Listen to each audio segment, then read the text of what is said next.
I'm very happy to be a part of the National Students' Parliament 2019, a unique initiative started by the Kerala Legislative Assembly. I would heartily congratulate the Honorable Speaker, Sri Sri Ramakrishnan, who has taken all effort, who still has a young activist frame of mind to get all of you, around 1,000 students from across different campuses, to come to discuss and to dissent on your different thoughts.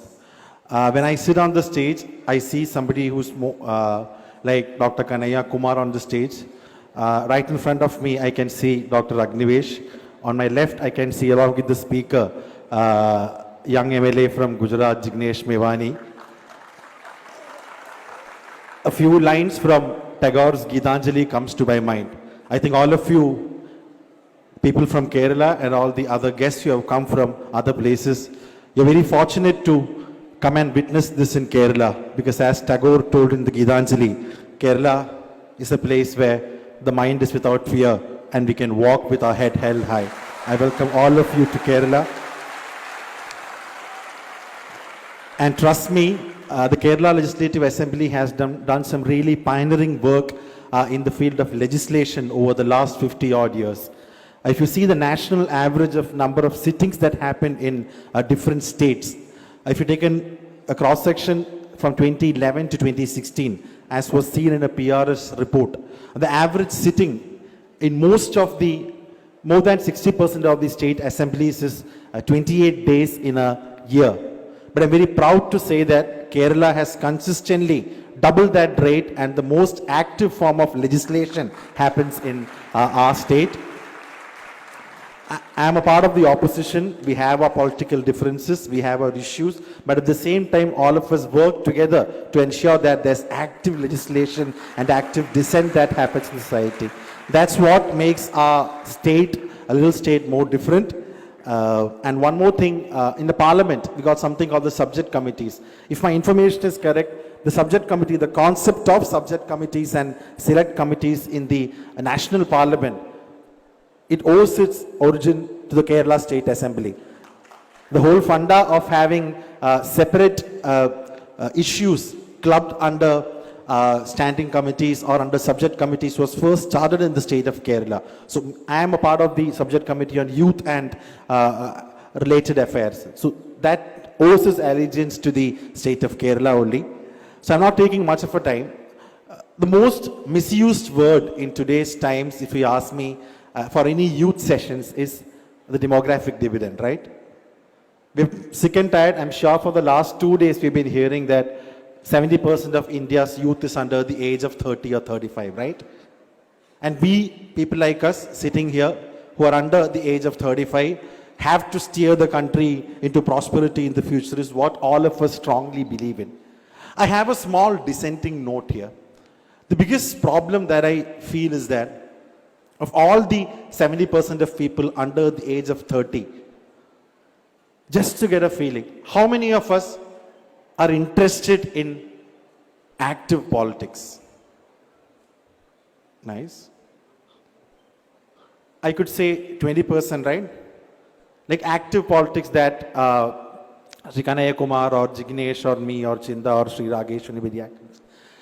The biggest problem, I think, of our generation is that if you see our grandfathers, they lived during the time of independence or after the time of independence. They had strong politics in their roots. If you see our parents, like my parents for that fact, they lived through emergency and different, like they lived through 2 wars, and they still have that political blood in their life. But the biggest problem that people like most of us sitting there faces that all of us might be, say, 25 or might be post-1991 kids, right? How many of us are post-1991 kids here?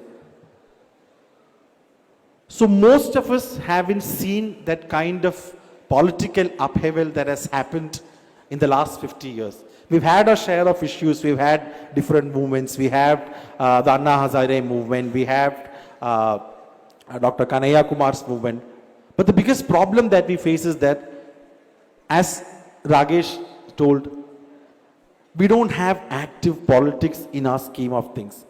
We prefer to be apolitical, or for using a simpler word, we prefer to be broiler chicken. That's what my father used to tell me. All of you are like broiler chicken because you're happy under your single light.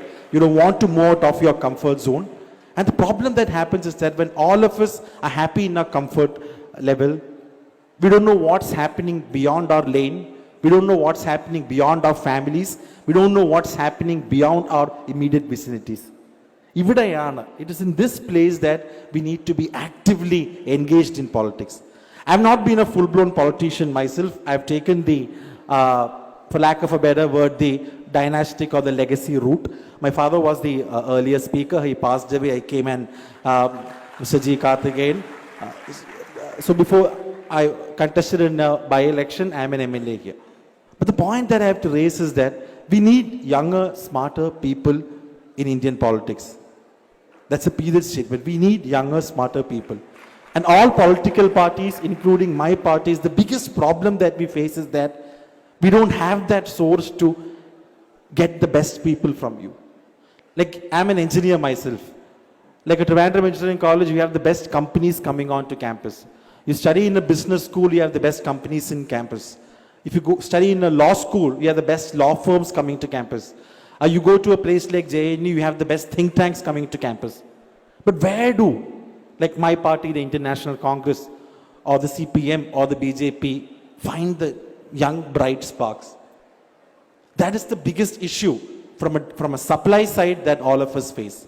And to add to that, most people are only comfortably interested in politics. Politics, trust me, is not a bad word. The only message that I have to give today is that how many of you are working here? Like trainees, interns. How many of you are students here? Politics is not a bad word. I'm a management graduate myself. Politics and negotiation is part of our curriculum. In every place that you go, there is an element of politics. You go to a campus, the intensity of campus, not campus politics per se, but the negative traits of politics that you find, it's all pervasive. If you work in a hospital, if you work in a university, if you work in a company, if you work in a lawyer's firm, there's politics everywhere. The biggest issue that youngsters like you, when they ask them, why don't you join politics? They say it's very murky. It's not systematically driven. It's all political out there. My only sales pitch to all of you sitting there is that the whole world is political. Whatever decisions that you make, the dress that you wear, the phones that you use, the current network that you use, everything is an output of a political solution. You need to find that.